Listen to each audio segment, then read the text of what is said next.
So consider the following statements with respect to inner line permit and other protection regimes in India. Okay.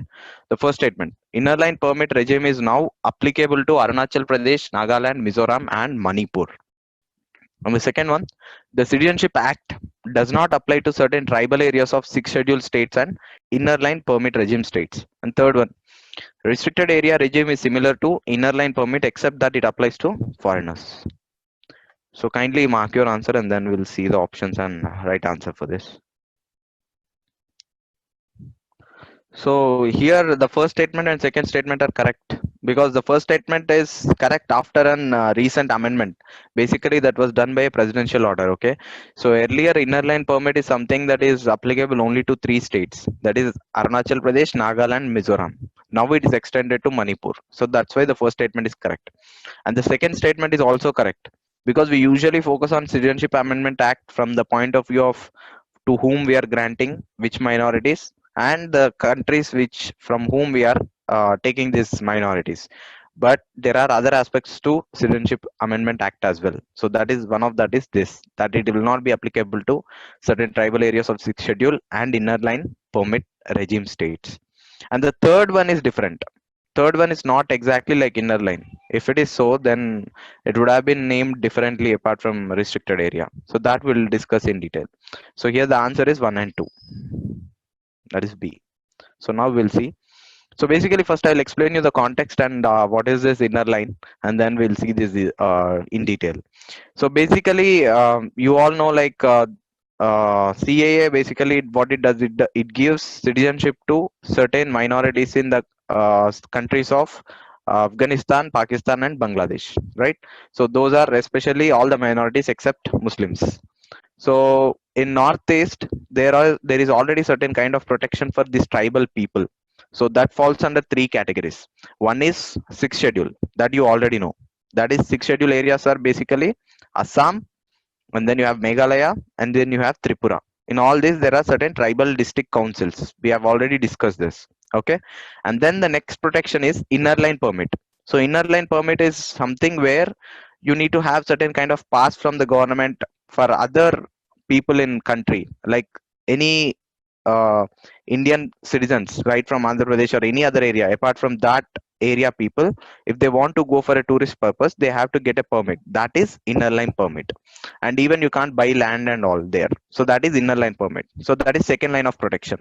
But that is available only for Arunachal Pradesh, Nagaland, and Mizoram. Okay. So and as I said, sixth schedule, Assam, Tripura, and Meghalaya. So now what is left out? The only state that is left out is Manipur. So that is why there were huge protests in Northeast, not just for Manipur, but there are several other reasons. So that is why finally what they did, they passed a presidential order where they extended this inner line permit to Manipur also. So that is the context.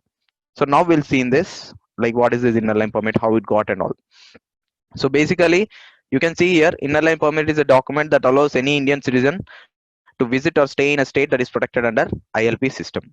And what the history is basically, during the British time, these tribes have different cultural and different ethnic identity. They didn't try to mainstream into the mainstream culture. So that's why Britishers especially don't want to, anger them by expanding their area into or expanding their interest into those tribal areas. So to avoid that, what they did is they invented a system called inner line permit in 1873 itself, and the act name is Bengal Eastern Frontier Regulation Act.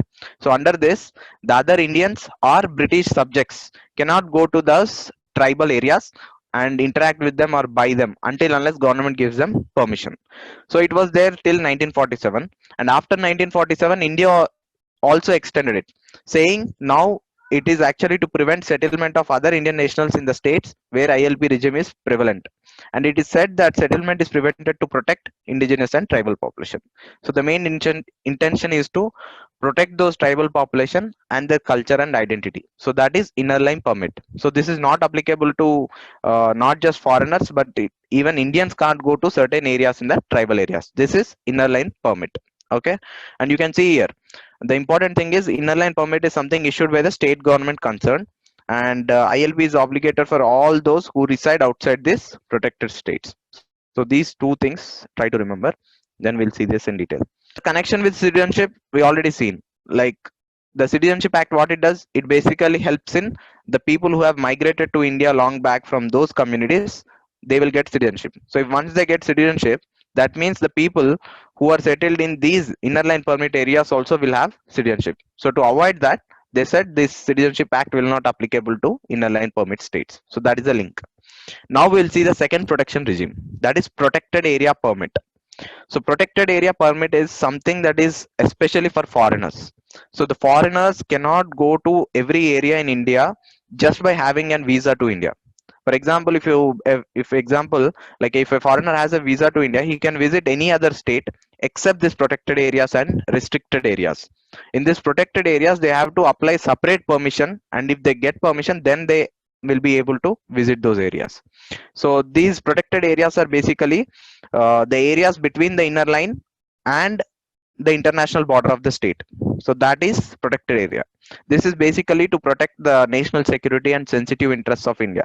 For example, let's say Pakistan or China has special interests in northeast of Arunachal Pradesh. So there are certain protected areas.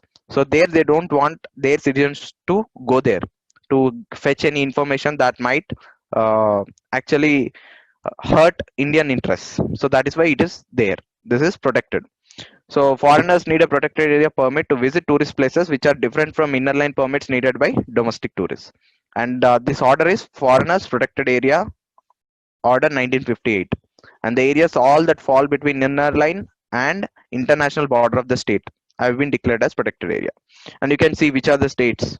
Like Arunachal Pradesh, it shares a border, international border. You have Himachal Pradesh, and then you have parts of Jammu and Kashmir, parts of Manipur, Mizoram. So basically, all the states that are right now having an international border, not the whole state, but at least the bordering areas or some regions will be falling under this protected area. And for this, foreigners have to apply special permission. And who gives this specifically? Ministry of Home Affairs. And the only country that is exempted from this is Bhutan. Okay, Bhutanese citizens don't need to apply, they can go directly because we treat Bhutan as our close friend. That is why. And then the next other thing is restricted area permit. So now how restricted area is different from protected area? Restricted area is almost same as protected area. The only exception is that restricted area applies to Andaman Nicobar Islands, Lakshadweep, and Sikkim, parts of Sikkim. This is because there are certain indigenous tribes whose lifestyle is completely different and they were never assimilated into the mainstream. For example, if you remember, there was a famous incident where an American called American adventurer or religious converter, basically called Alan Chow or someone, went into Sentinel Island, and then the Sentinel Island people killed him. So that became a huge controversy. And that island is basically, and that island and certain islands of Andaman Nicobar are restricted area. So there you need to have again permission for any foreigners to enter those islands. Okay, that is restricted area. So the difference is restricted area might not have an international border or might not have an inner line area. But the thing is, they are still restricted by the government, and three areas main, basically Andaman Nicobar, Lakshadweep, and certain areas of Sikkim. So this is the thing, and right now government is considering even to relax this restricted area permit in Andaman Nicobar to promote tourism in that area. There are certain islands that are already removed, like Havelock Islands, and then there was Swaraj Deep, and then Bose Deep. So these are the islands that were renamed after Subhash Chandra Bose and some other freedom fighters. So kindly know that also. Like there was Havelock Island, Ross Island, and all. So try to see what are these islands and all. So that is about these different types of protection regimes. So I'll just quickly summarize. So there are three things. Inner line basically applies to Arunachal Pradesh. Go by the order of map. Arunachal Pradesh, Nagaland, then Manipur and Mizoram. Okay, all these four states. And sixth schedule anyway covers Assam, Meghalaya, Tripura. Okay, so this is the inner line and sixth schedule. And then you have protected area permits. This is applicable to all the bordering areas which have international boundary and between inner line permit. Okay, so this is a kind of buffer area. And restricted area is something that is applicable to protect the tribes of Andaman Nicobar Islands and certain areas of Sikkim. Okay. So now we'll go to the second topic. So consider the following statements with respect to Human Development Index 2019. So the first statement. The main focus of Human Development Index 2019 is on inequalities in human development in the 21st century. Second one, the Human Development Index report is released. It is actually released. So it is released by World Bank, whereas Human Capital Index is released by United Nations Development Program. Third one, India has improved its HDI score and rank compared to last year. I guess it is not that difficult question if you would have followed the current affairs. So kindly mark your answer and then we'll see the. So if you're done, basically here you should get suspicion from the statement of two, that is second statement. Here I'm confusing you with Human Development Index and Human Capital Index. So you should be pretty clear with these kind of reports or indexes. So always remember, development is always related to UN development. Okay, human development is related to human UN development program. So it is released by UNDP, whereas capital index is something released by World Bank. So it is opposite. So that's why the second statement is wrong here. And the first statement is absolutely true. This is the first time they have focused exclusively on inequalities, and that too inequalities ranging from gender inequality to generation inequality. So this year, this report is very like important or significant. And third one is also true. This time, India has improved its score. For at least this reason, this report is very important for this year prelims point of view. Okay, so here the answer is B. It should be 1 and 3. So I mentioned B as 2 and 3. So kindly correct. Yeah, you can't correct your answer also. Give yourself one extra mark for this because it should be 1 and 3. Okay. So B is the correct answer, but it is 1 and 3. Second one is the wrong. Yeah. So now we'll see this in detail. So as I said, India was ranked 129 in this 2019 report, and in 2018 it was 130. So we have increased one rank in this, and this is published by UNDP. And the title of this year report is Beyond Income, Beyond Averages, Beyond Today. And the main focus is on inequalities. Even if you don't remember the title, that is fine. But remember at least the context that it is focusing on inequalities in the 21st century. That is important. And basically, there are certain different categories in this UNDP report. UNDP releases one comprehensive framework, and under that, there are four different reports. So, one you all know that is Human Development Index, and then they will adjust it to inequality and then release another thing called Inequality Adjust Human Development Index. And then you have Gender Development Index, and then you have Gender Inequality Index, and then finally Multidimensional Poverty Index. So these are the four things. We'll discuss them in also in detail. So first we'll see our Human Development Index. So this basically measures three parameters. It measures the human development of a country, how it is going on in a country, and what status it is. So how it measures basically on three parameters. First thing is long and healthy life. So whether a person, whether a citizen is getting a long and healthy life or not. So how it measures? It measures based on the life expectancy at the birth. So if a children is born, what is the life expectancy? So in India right now it is around 60, above 60. I'm not sure about the exact figure, but it's not good. I mean, when compared with the many other countries like China and other. So that is life expectancy. Next, access to knowledge. So this is measured by how much mean years of schooling a children can get or an adult can have, how much the maximum or mean years of schooling on an average. And then third parameter is living standard. That is measured by per capita income. Okay, so this is also very important. So these are the three parameters. Now you have to compare these parameters with Human Capital Index parameters because those are somewhat different, and the differences you should know very well. I'll just highlight some here, but you also have to do certain kind of research on this. So capital index difference is that capital index, as I said, is released by World Bank, and capital index, as the name suggests, it talks about the potential of a country. So basically how much human capital can be developed in that country.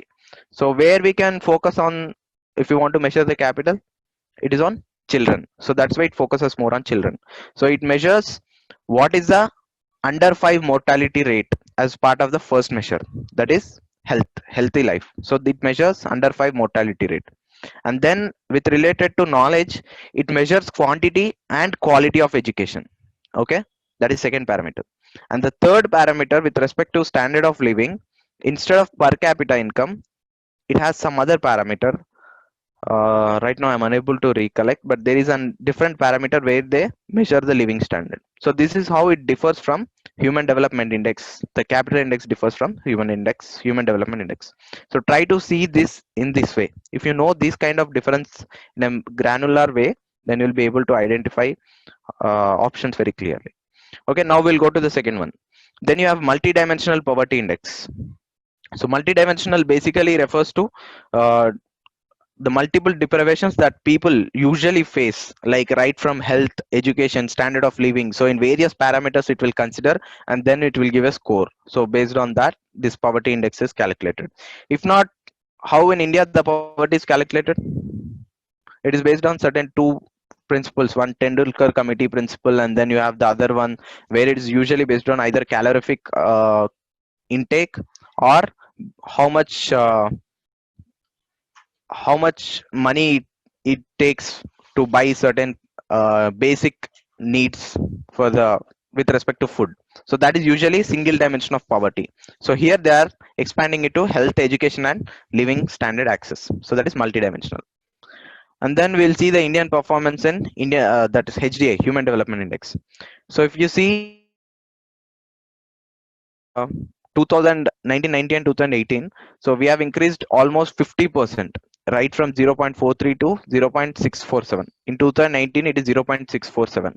So it is very good, and it is more than average of South Asia, that is 0.64. So that you have to remember. Indian current HDI score is more than the average of South Asia. But at the same time, there are certain things, like you can see here the improvements. Like you don't need to remember these figures. Like life expectancy increased by 11.6 years, mean years of schooling increased by 3.5 years, and then you have per capita income rose by 250% when compared with 1990 levels. But the bad thing is, like, you have Sri Lanka and China even ahead of India, like that too, about 50 points more, 50 ranks more than. But only those two countries. All the other countries, right from Bhutan to Bangladesh, all of them are in a higher rank than lower rank than India.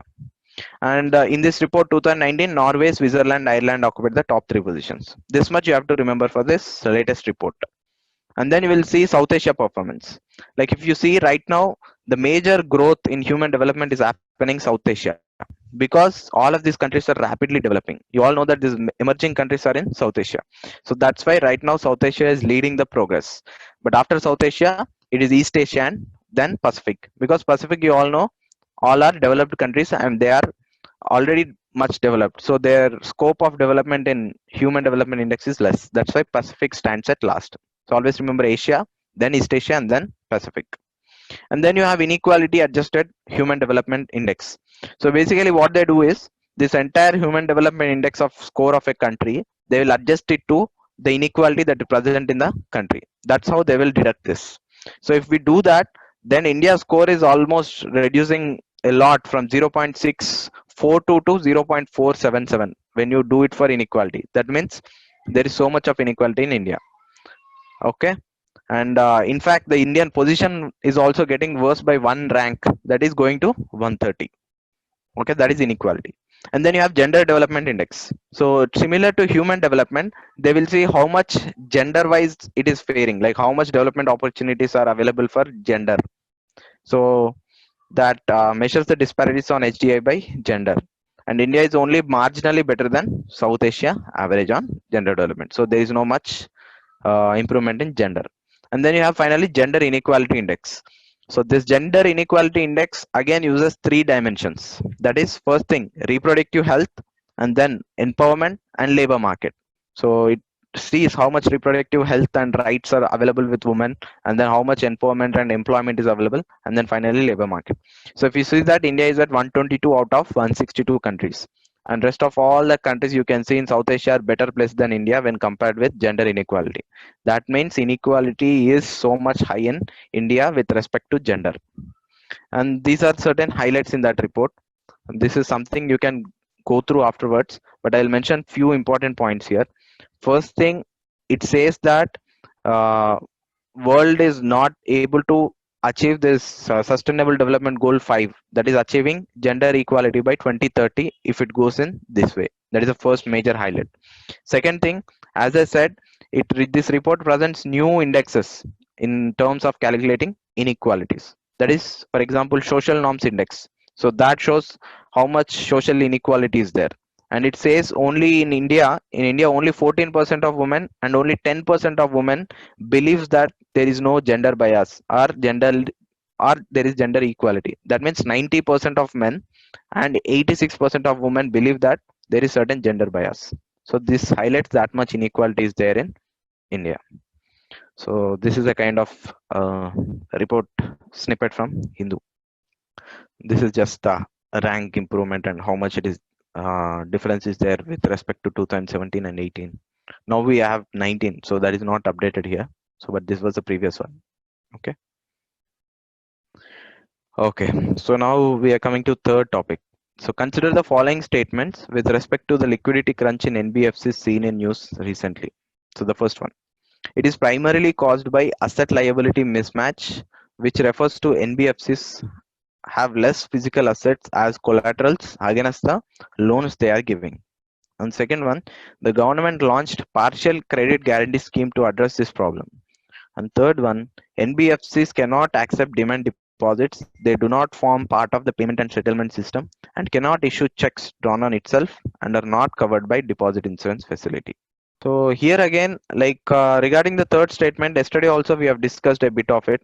Like I said, these NBFCs are not covered by insurance facility, which is usually available for banks. That is Deposit Credit Guarantee Insurance, DCGCI. So that is one option here. And you can also see normally NBFCs are different from banks in the aspect that they can't accept demand deposits and they can't provide credit cards or debit cards or can approve payment systems. So that is how NBFCs are different. So that's why the third option is correct.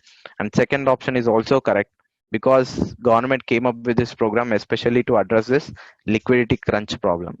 But the first option is wrong. Here it is talking about asset liability. Asset liability is a concept that is different from what is given in the statement. It is talking in terms of physical assets, but it is not about physical assets. It is just about how much assets you have. That is how much leverage in the terms of NBFCs they have with respect to how much borrowing they gave to the other uh, borrowers. So that we'll see in detail. So here the first statement is wrong. So the answer is C. That is 2 and 3. We'll see these kind of technical terms in detail. So the context is basically government has approved this partial credit guarantee scheme. And what happened basically is you all know that this ILFS is a famous NBFC that went into bankruptcy, almost went into bankruptcy. And there was about 40,000 crores or something credit crunch that was created because of this. So how this happened, how this crisis has happened? This is because what these NBFCs do is they borrow money from some other sources and then they give lending to other projects like infrastructure projects. But in this process, when they are borrowing money, they borrow it from commercial papers or through commercial papers issued by certain corporates or certain banks. And these corporate uh, and these commercial papers usually are of short term duration. That means only of 1 year. So if it is of 1 year and that to short term duration, the interest rates will be very high. So they are borrowing at very high cost and that too of low duration and giving them to infrastructure loans, that is to build highways or to give it to NHI or to give it for real estate.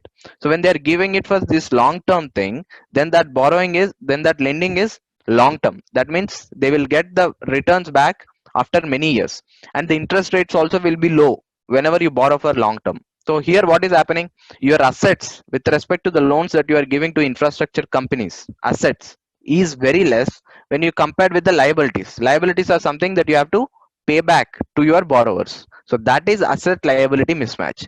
So when you are having that, you're not getting the money that you have given for lending but you have to pay back. So then you will not have any credit or any cash. This will cause liquidity crisis.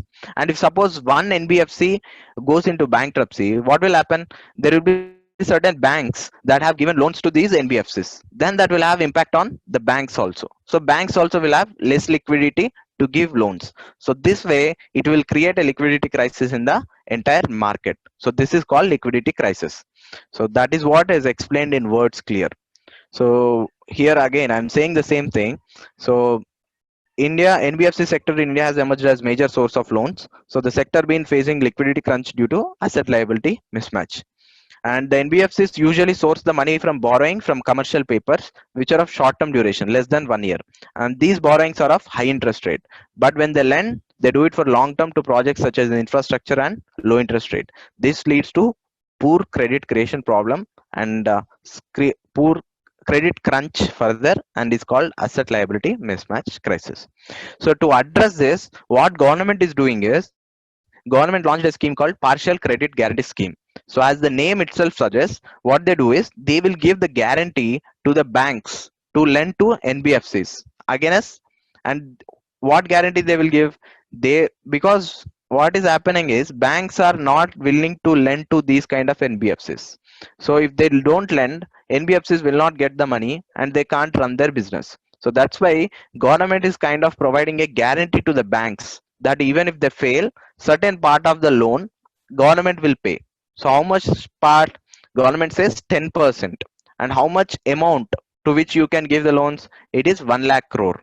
So this is called partial credit guarantee scheme. That means it will give guarantee, government will give guarantee to whatever the borrowings that banks are giving to NBFCs. So this way banks will get confidence, and then again they will lend loans to this NBFCs, and NBFCs will get the money they require, and so that they will sustain the business and will avoid this asset liability mismatch in the future. And in the present they can address this liquidity problem. That is about this partial credit guarantee scheme. And the more details you have here, like not only this scheme, but they have added additional features. For example, like earlier what used to happen is, even if there is such kind of scheme, banks cannot give loans to NBFCs which are under special mention account 0 category. You all know that RBI has a category: special mention account 0, special mention 1, special mention 2. So under this special mention A 0 is something where if you don't pay interest or principal amount more than 30 days, then you go into first category. So if they go into that, NBF banks will not give loans. But now the government has exempted even that category. And the second thing, earlier banks have to give loans to NBFCs only when NBFCs have a rating of about double A. That means highest category. But now government said you can give even to the NBFCs which have assets of the lesser category, that is triple B plus. So that is how they are relaxing and trying to give more liquidity to the NBFCs and markets to avoid their failure. That is very important. This is a context behind this. Okay, so now you have the fourth question. So consider the following statements with respect to ISRO's PSLV 50th mission. PSLV C-48 mission was used to launch RESAT 2B satellite and several other countries' satellites. Okay. Second one, RESAT 2B R1, a radar imaging Earth observation satellite that uses synthetic aperture radar technology, will be placed into lower Earth orbit. And third one, RESAT 2B R1 with the synthetic aperture radar feature will give India all-weather surveillance capabilities. Which of the above statements are correct? So this was the launch happened in December, in 13th or 14th, I believe. So this is very important this year, because RESAT is certain kind of having unique capabilities, which where those capabilities can be used both in defense and also in agrarian and climate conditions forecasting. So kindly mark your answer and then we'll see. So here basically all the three statements I've kept right so that you'll be able to remember them better. So the answer here is A, and then we'll see them in detail. So this was happened, as I said, this Indian defense satellite and other 9 commercial satellites were launched through this PSLV C-48. Remember this mission name because PSLV C-48, two numbers less than 50, is the 50th mission of PSLV. These kind of 50th missions are very significant because they show that PSLV is the successful launch vehicle of ISRO.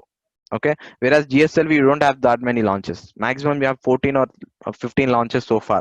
So that's how the difference. PSLV is a working horse of ISRO, and you also need to know to how much distance PSLV can go and what is the carrying capacity.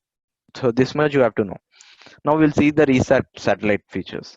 So first thing, it is expected to provide better India's weather and agriculture capabilities. and also surveillance capability. This is very important and is used to mainly address the security, incidents like terrorist movements or 2008 Mumbai attack kind of incidents. We can better address them by having more surveillance. So for this, what they are using a technology called synthetic aperture radar technology. So how this technology works, we'll see that. So basically, what they do is normal satellite, they take the images, but for that images you need to have clear clouds and you need to have the solar light. That is, you can take better images, better resolution in the daylight, but not in cloudy conditions or rainy conditions and even the night. So to avoid that, this technology is used. Under this, they don't use optical spectrum, that is the visible spectrum, but instead they use radio waves. So the transmitter in the satellite will send hundreds and thousands of radio signals, that is microwave pulses from that satellite, and they will hit the earth or certain object and then will reflect back. Those will be observed and then those will be developed again by using auto image processing capability. So we have now future, so now we have better image processing capabilities. So this picked up signals will be again sent back and they will build the entire image from the radar pulses, that is radio pulses or microwave pulses. So this is the way they construct the images. For example, you might have seen in some movies and in newspapers, the entire image of earth or a country is seen in green and red fashion, and you can see the humans and animals differentiated from forests in the form of red elements. So that is nothing but the synthetic aperture radar, where they use this color and radio pulses to differentiate different objects, because different objects will reflect the light waves or radio waves in different way. So that is the main idea behind how they capture this different images. That is synthetic aperture radar technology. And this is how that is explained, like the strength of the reflected signals will help determine different targets. And unlike visible light, microwaves have longer wavelength, so will not susceptible to atmospheric scattering. This is very important. Here, synthetic aperture uses microwaves or micropulses. And yeah, the rest of the thing are same. This is again important. RISAT 2B satellite uses X-band synthetic aperture radar. So it uses X-band SAR for this technology. So that is about RISAT 2B1. Remember, RISAT stands for surveillance capabilities. Okay. So now consider the following statements with respect to Accessible India campaign. So the first statement: it is a nationwide flagship campaign launched in 2015 under Ministry of Women and Child Development. And second one, it aims to make 50% of all the government buildings of national capital and all the state capitals fully accessible by December 2018. Third one, there are four components in Accessible India campaign, and they are built environment accessibility, transportation system accessibility, information and communication ecosystem accessibility, and reservation benefits. I think it would be easy for you to mark this because this is a scheme which is very much famous and constantly in the news and in all the magazines. Okay, so coming back to the answer here, there is a trap in the first statement. So that is about the ministry. So usually UPSC also gives these kind of statements. Whenever they are giving ministry, that means they want to check whether you know every detail of that scheme or not. Here it is not Ministry of Women and Child Development, but it is Ministry of Social Justice and Empowerment. So why Ministry of Social Justice? Just imagine with a common sense, like if it is talking about Divyangs, that is disabled persons, then who will take care of disabled persons? It is usually falls under Social Justice and Empowerment. So that is why that ministry. So the first statement is wrong here. The second statement is correct, and the reason why this question is in here because they extended the target from 2018 to 2020 March because they were unable to achieve these targets by that time. So they now extended that to 2020. So that's why second statement is still correct, but now you have to remember the target is extended to 2020. And the third one, here also you can, it is a kind of trap. You can see here the first three components are related to technical aspect, and the fourth one I'm saying reservation benefits. So it doesn't fit in this kind of structure. So that is why third statement is also wrong. Reservation benefits is not the component that is there in AIC. There are only three components, that is built environment accessibility, transportation, and information and communication ecosystem. So the answer, right answer here is A. That is 2 only. As I said, the government has extended the deadline and it falls under Department of Empowerment of Persons with Disabilities, which is under Ministry of Social Justice and Empowerment. And the aim of campaign is to make barrier free and conducive environment for Divyangs, that is persons with disabilities all over the country. And the three parameters are built environment accessibility. That means you will have not the kind of steps but a kind of staircase where they can go for all the government buildings. And second thing, transportation system accessibility, like if you have buses or trains, they should have certain kind of passage where they can go by even wheelchair, so that is transport system accessibility. And then you have information and communication. For example, if they are blind persons, then there should be uh, voice over speech to voice conversion in the site. For example, if a blind person visits a website of a government, then there should be an option where it will read for him so that he can hear and understand. If there is a deaf person, then there should be a kind of sign language. So these kind of services that government is going to make them, so that they'll be able to access the government services better.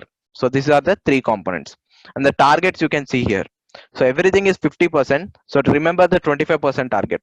So 25% is target is about making government owned public transport carriers in the country to fully accessible carriers by 2018. This also extended to 2020 now, but this is the one, remember, 25%. And rest of all is 50%. So 50% is one national capital government buildings, and then 50% buildings of state capitals, and then you have 50% of all the government accessibility should be verified by audit. So these are the 4 5 targets of this scheme, and these are the three components, and this is the ministry. This much you have to remember about this campaign. Okay, so now having done that, we'll go to the sixth question. So consider the following statements with respect to Kuno Palpur Wildlife Sanctuary that was in news.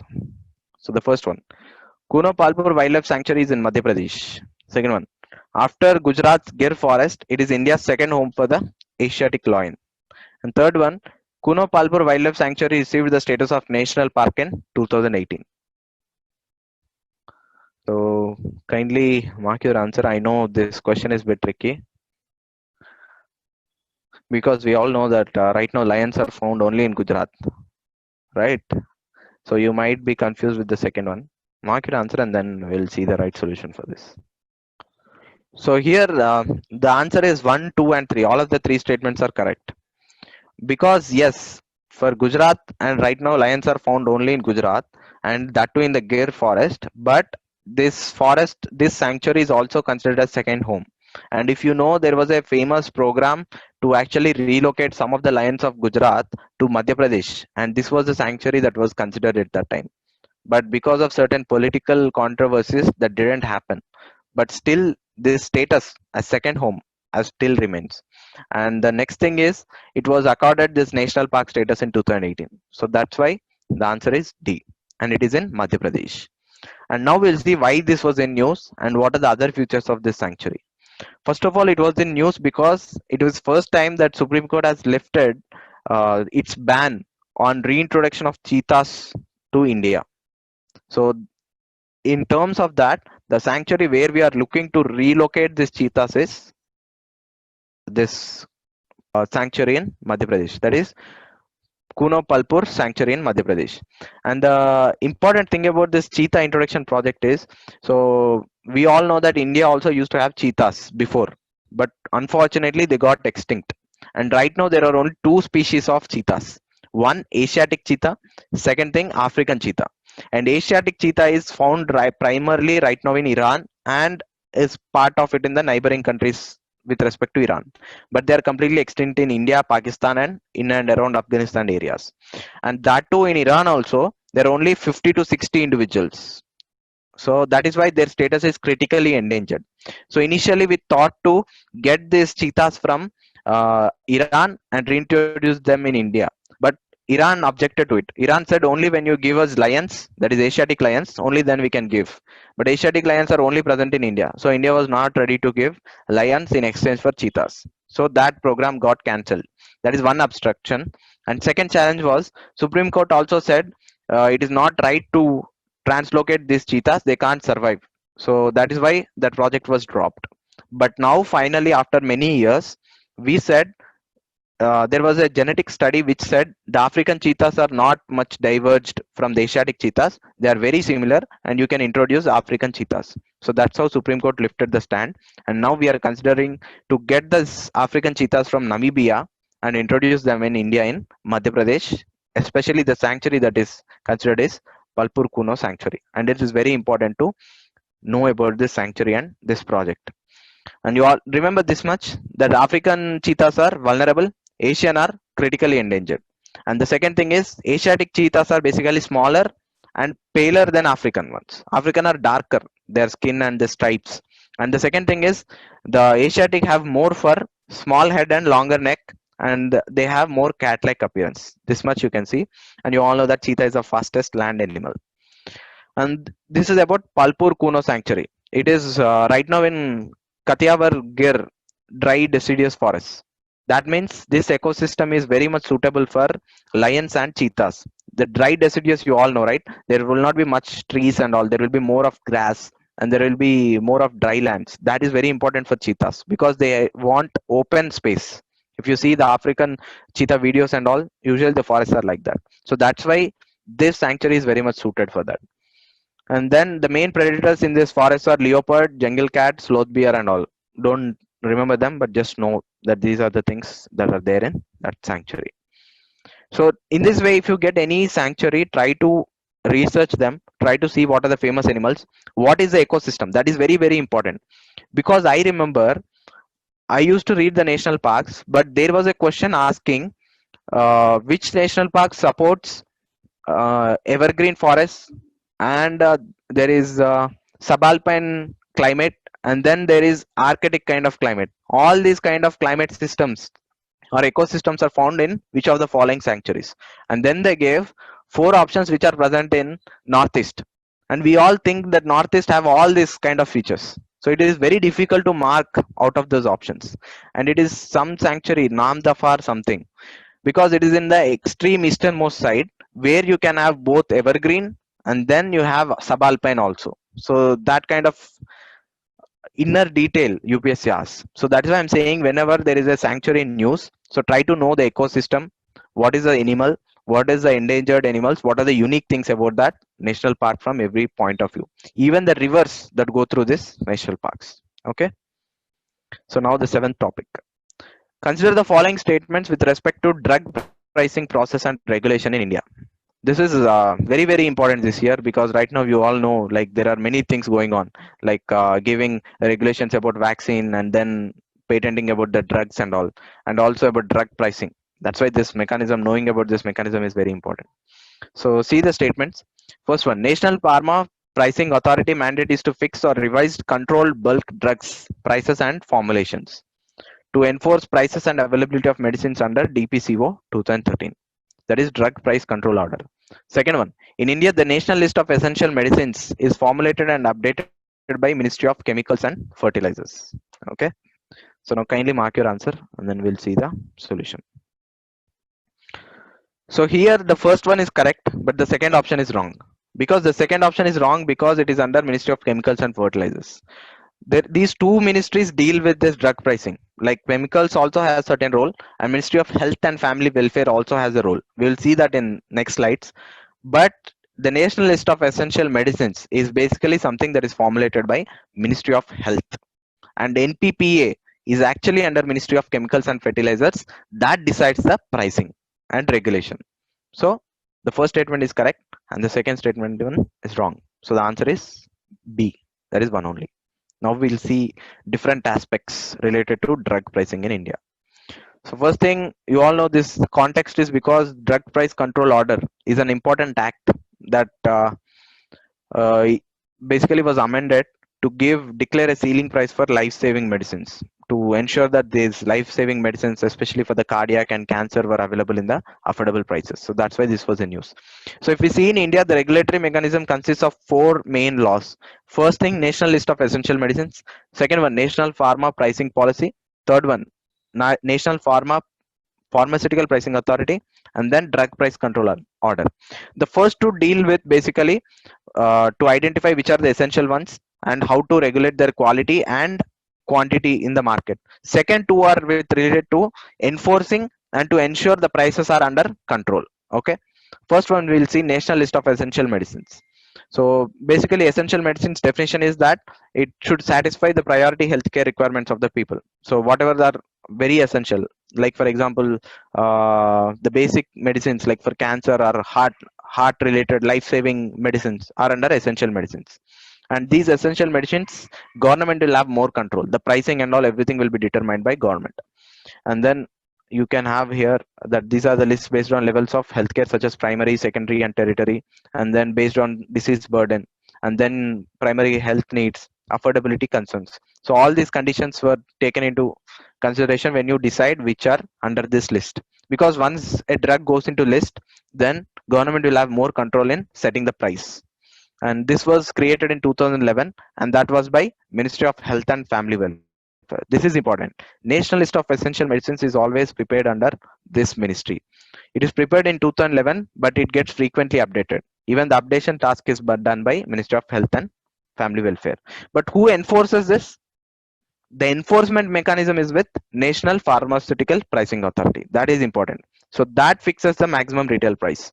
So this ministry includes in the list, and then it gets enforced by NPPA by fixing the price for this Schedule 1 essential medicines.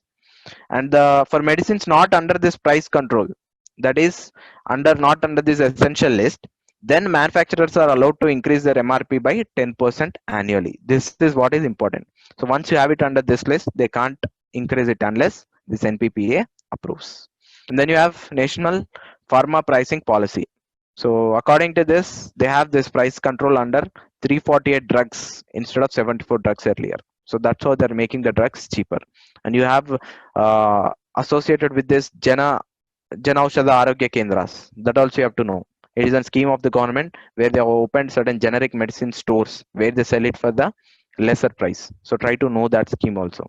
And then here the price of the controlled product should be calculated based on the simple average of all brands of that particular product which have a market share of at least 1%.